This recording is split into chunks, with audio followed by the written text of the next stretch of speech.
So, hello students. So, here today we will discuss question number 3 of specimen paper of computer science practical exam for 2021. So, let's see what is the question. Question is saying a Mobius function is to be made. Mobius function में क्या करना है? We have to pass a natural number uh, n and return few values and displays few results. This function will return 0 if any prime factors of n is combined more than once. इसका मतलब अगर उसके prime factorisation करें और अगर उसमें repeated किसी एक नंबर से दो बार डिवाइड हो जा रहा है तो हमें रिटर्न करना है 0। और अगर वो नंबर जो हमने पास किया है वो 1 है तो हमें रिटर्न करना है 1। और अगर उसमें कोई भी फैक्टर रिपीट नहीं हो रहा है तो हमें रिटर्न करना है -1 टू द पावर p, जहां p is number of factors है। ठीक है, यह एग्जांपल दिया हुआ है कि अगर इनपुट 78 है, 78 के प्राइम फैक्टराइजेशन किया तो डिस्प्ले करना है उसके फैक्टर्स 2, 3, 13। कितने प्राइम फैक्टर्स हैं ये डिस्प्ले करना है और साथ में डिस्प्ले करना है -1 to the power 3, that will come -1। दूसरा एग्जांपल 34 दिया है, यहाँ डिस्टिंक्ट फैक्टर है, नंबर ऑफ फैक्टर्स 2 है तो -1 टू द पावर जब 2 करेंगे तो 1 आएगा। तीसरा एग्जांपल 12 दिया है, जहां पे इसके फैक्टर है 2, 2, 3, तो यहाँ फैक्टर्स रिपीट हो रहे हैं तो आपको नंबर ऑफ फैक्टर डिस्प्ले नहीं करने हैं, डिस्प्ले करना है 0। और अगर नंबर की वैल्यू 1 है तो आपको डिस्प्ले करना है नो प्राइम फैक्टर्स और m1 की रिटर्न वैल्यू है 1। ये हमें करना है, तो ऐसा हमने कर रहा है, ऑलरेडी करके रखा है, आपको दिखाते हैं कैसे करेंगे। यहाँ पे ऑलरेडी प्रोसेस को करके रखा हुआ है। एग्जाम्पल में मैंने माना अगर नंबर आपका 78 है, 78 को प्रोसेस पता करने के लिए, फैक्टर पता करने के लिए हम क्या करेंगे, सबसे पहले नंबर की हम बना लेंगे कॉपी और अब उसको हम डिवाइड करेंगे 2 से। फ्रीक्वेंसी काउंट करनी है तो इनिशियली हम एक फ्रीक्वेंसी वेरिएबल लेंगे जिसकी इनिशियल वैल्यू ले रखी है हमने 0। 78 को 2 से डिवाइड करा, 78 अगर 2 से डिवाइड हो जाता है तो फ्रीक्वेंसी की वैल्यू को इंक्रीमेंट कर लिया और 78 को 2 से डिवाइड करेंगे तो क्वोशंट आया 39। नेक्स्ट टाइम फिर से हम 39 को 2 से डिवाइड करके देखेंगे पर 39 2 से डिविजिबल नहीं है, इसलिए हम 2 के बाद हम इसको बढ़ा देंगे, i की वैल्यू को 3 कर देंगे और 39 को 3 से डिवाइड करके देखेंगे। 39 3 से डिवाइड हो गया तो आपने फ्रीक्वेंसी की वैल्यू को इंक्रीमेंट किया और 13 divided by 3, 39 divided by 3 will be 13। फिर 13 को 3 से डिवाइड करके देखा, 3 से डिवाइड नहीं हो रहा है तो हम नेक्स्ट नंबर पे गए, 4 आई की वैल्यू को इंक्रीमेंट करके कर दिया 4। फिर 4 से भी डिवाइड नहीं होता है 13 तो 5 से, 6 से, सो ऑन सबसे चेक किया। फाइनली वैल्यू आई की वैल्यू 13 हो जाएगी क्योंकि 13 प्राइम नंबर है, वो किसी और नंबर से डिवाइड नहीं होगा। जब ये 13 से डिवाइड हो गया तो इस सीपी बना रखा है, इसकी वैल्यू हो जाएगी फाइनली 1। ठीक है, देन प्रोसेस स्टॉप कर देंगे फ्रीक्वेंसी की वैल्यू को इंक्रीमेंट करने के बाद। एग्जाम्पल को देखेंगे तो हमने जो आउटपुट आ रहा है वो आ रहा है 2 क्रॉस 3 क्रॉस 13। तो हमने इसको करने के लिए, डिस्प्ले करने के लिए, हमने इसको वैल्यू को तुरंत डिस्प्ले नहीं करा है, एक वेरिएबल स्ट्रिंग टाइप का ले रखा है RS। तो हमने कहा है RS equal to RS plus I plus ये सिंबल स्ट्रिंग में। इससे क्या होगा कि ये जो फैक्टर्स हैं वो RES में एक्यूमुलेट होते जाएंगे और क्योंकि RES एक स्ट्रिंग टाइप का वेरिएबल है, जब स्ट्रिंग में हम इंटीजर को ऐड करते हैं तो वहां पे कॉन्केटिनेशन होगा, तो we will get something like this. But इसमें क्या है, एंड में एक क्रॉस साइन और आएगा, तो हम डिस्प्ले करने से पहले सब स्ट्रिंग फंक्शन लगा के इस साइन को रिमूव कर देंगे।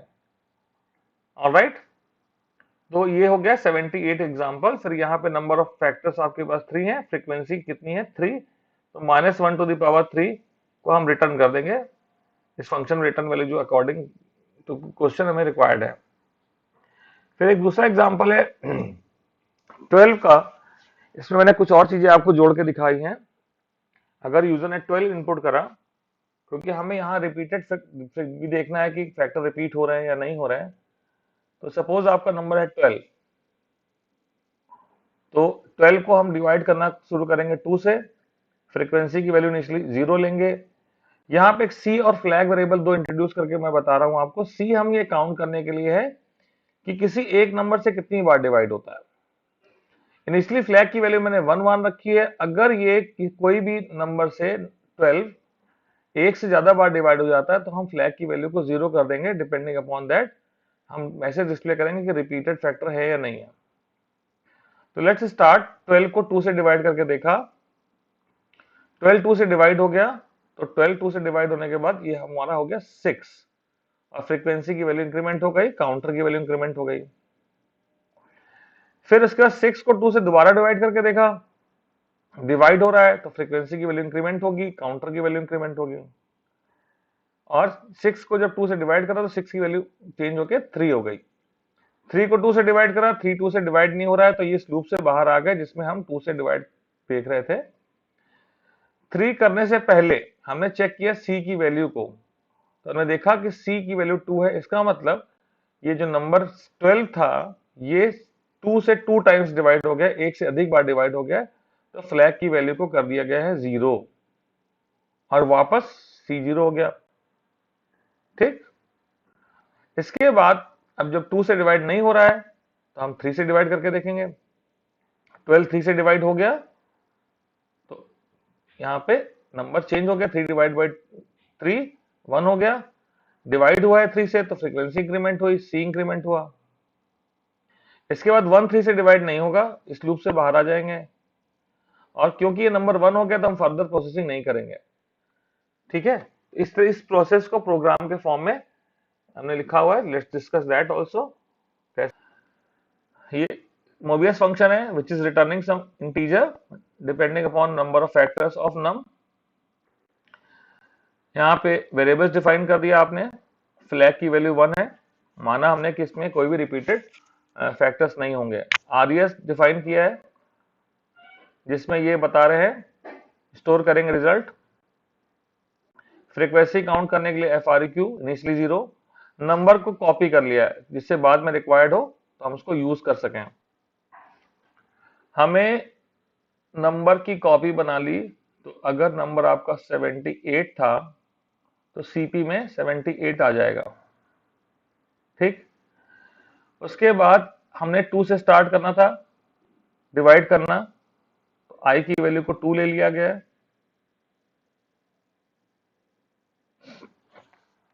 जब तक 1 ना हो जाए सीपी को तब तक हमें प्रोसेस करना है। सी की वैल्यू 0, ये रिपीटेड फैक्टर्स हैं या नहीं ये देखने के लिए लिया गया है। अभी सीपी मॉडुलस आई 78 मॉडुलस आई 0 है, तो लूप के अंदर गया। FREQ की वैल्यू 0 थी, वो बढ़ेगी। और आरईएस में क्या जा रहा है, आरईएस में जा रहा है 2 और इंटू साइन। फिर CP equal to CP divide by I लिखा हुआ है, इससे सीपी की वैल्यू 39 हो जाएगी। सी प्लस प्लस काउंटर की वैल्यू 1 हो गई, यहां लिख दे रहे हैं सी की वैल्यू 1 हो गई। FREQ plus plus FREQ value 0 थी, वो भी 1 हो गई। इसके बाद ये वाइल लूप खत्म हो रहा है। वाइल लूप खत्म होने के बाद कंट्रोल वापस यहीं पहुंचेगा।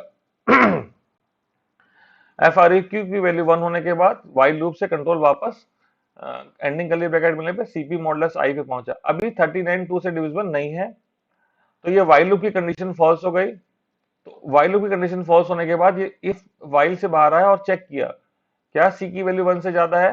लुक एट दिस, क्या सी की वैल्यू 1 से ज्यादा है? ऐसा फिलहाल तो नहीं है, तो यहाँ पे एंडिंग कर्ली ब्रैकेट ऑफ 4 मिला। आई प्लस प्लस से आई की वैल्यू 3 हो जाती है।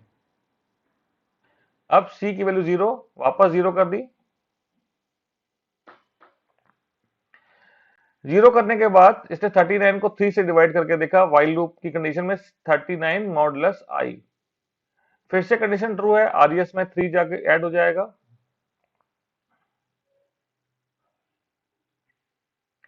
सीपी की वैल्यू अपडेट होगी उसके बाद, तो 39 डिवाइडेड बाई 3, सीपी की वैल्यू हो गई 13।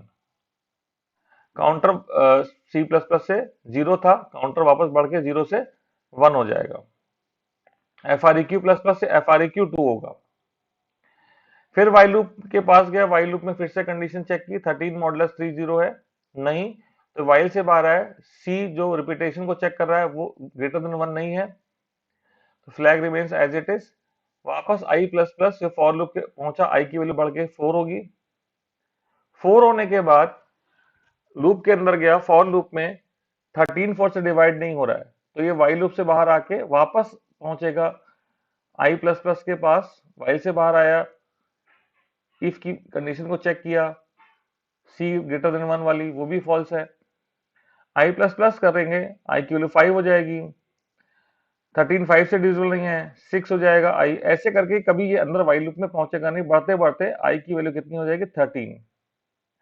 जब आई की वैल्यू 13 होगी तो ये वापस जब यहाँ पहुंचा सीपी मॉडुलस आई पे वाइल लूप के अंदर, ये कंडीशन सेटिस्फाई हो गई, अब तो आरईएस में 13 चला गया और ये into sign. Alright, CP equal to CP divide by I, उसके बाद का स्टेटमेंट, सीपी की वैल्यू 1 हो गई, C plus plus counter increment हो गया, एफ आर क्यू से एफ आर क्यू की वैल्यू 3 हो गई, सी ग्रेटर देन सॉरी, उसके बाद वाइल लूप में पहुंचे, वापस चेक किया 1 3 से डिविजिबल है, नहीं, तो इस वाइल से बाहर आ गए, सी ग्रेटर देन 1 नहीं है, और वाइल इसके एंड होने के बाद वापस ये फॉर लूप पे जब पहुंचता है, यहाँ सीपी नॉट इक्वल टू 1 जो कंडीशन दे रखी है ये आपकी फॉल्स है, तो अब फॉर लूप से बाहर आ गए। फॉर लूप से बाहर आने के बाद हमारे पास ये सारे वैल्यूज हैं, आरईएस में रिजल्ट है। तो अब आरईएस में जो इनटू साइन है मुझे इसको रिमूव करना है,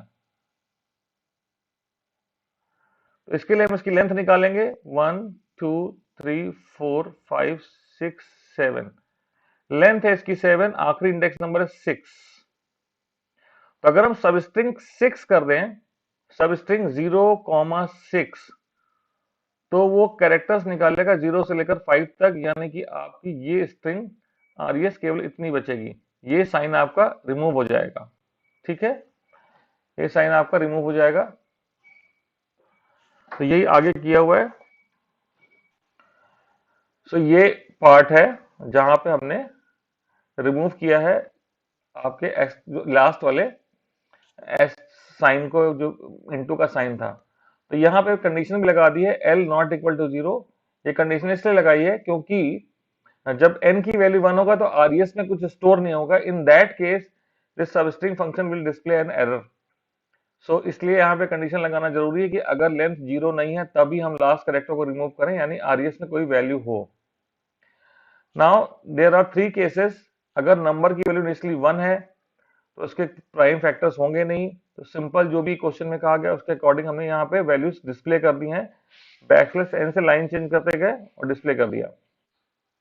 सेकेंड केस ये है कि अगर फ्लैग की वैल्यू 1 है, इसका मतलब कोई भी रिपीटेड फैक्टर नहीं है, इन दैट केस नंबर को डिस्प्ले किया, और उसके फैक्टर जो है आरईएस में स्टोर है उनको डिस्प्ले करा, number of distinct prime function का एक मैसेज दिया, और आपने यहाँ फ्रीक्वेंसी जो निकाली थी कितने फैक्टर्स हैं वो डिस्प्ले कर दी, और अब फंक्शन जो है रिटर्न कर रहा है math dot POW -1 to the power F R Q, ये डिस्प्ले भी कर रहा है -1, अगर फ्रीक्वेंसी की वैल्यू 2 होगी तो 1 आएगा, 3 होगी ऑड नंबर होगा तो -1 आएगा। यहाँ पे जो ये वैल्यू डिस्प्ले कर रहा है यहाँ पे यही वैल्यू रिटर्न भी करनी होगी, थोड़ा सा यहाँ करेक्शन रिक्वायर्ड है। हाँ, सो इन केस किसी भी नंबर के डिस्टिंक्ट प्राइम फैक्टर है तो यहाँ पे -1 to the power frequency display किया गया, और उसके बाद यहाँ पे आपने जो डिस्प्ले कर दिया वो नंबर जो -1 टू द पावर फ्रीक्वेंसी से रिटर्न हो रहा है, so same number is to be returned. Third case is that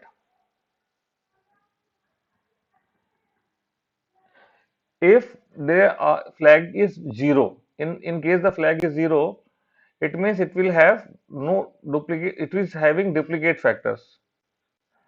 So in case the flag is 0, it means that it is having duplicate factors, तो यहाँ पे number को display कर दिया, नंबर्स को डिस्प्ले कर दिया, उसके फैक्टर्स को डिस्प्ले कर दिया है, एक मैसेज डिस्प्ले कर दिया कि this is having duplicate prime factors, and return value जो है वो जीरो होनी है। मैसेज में डिस्प्ले भी कर दिया और रिटर्न भी कर दिया जीरो। अब हमें बचा है इस पूरे फंक्शन को कॉल करके देखना। तो मेन फंक्शन बनाया, मेन फंक्शन में कुछ करना ही नहीं है। अब कि हमें केवल यूजर से नंबर इनपुट लेना है, नंबर इनपुट ले करके हमें डिस्प्ले कर देना है। इस फंक्शन को कॉल करके ये सारी चीज डिस्प्ले कर देनी है। तो मोबियस फंक्शन कॉल कर दिया, नंबर हमने डिस्प्ले कर दिया। वो जो रिटर्न वैल्यू कर रहा है वो उसके अकॉर्डिंग वहां सब रिजल्ट हम डिस्प्ले कर चुके हैं, इसलिए यहाँ पर हमने रिटर्न वैल्यू को रिसीव नहीं किया है। So I hope you have understood all the three questions. This question is there, question 3, और बाकी दो क्वेश्चन के वीडियोस ऑलरेडी अपलोडेड हो चुके हैं। So आप देख सकते हैं। Thank you very much for watching, and I will come up with more videos very soon.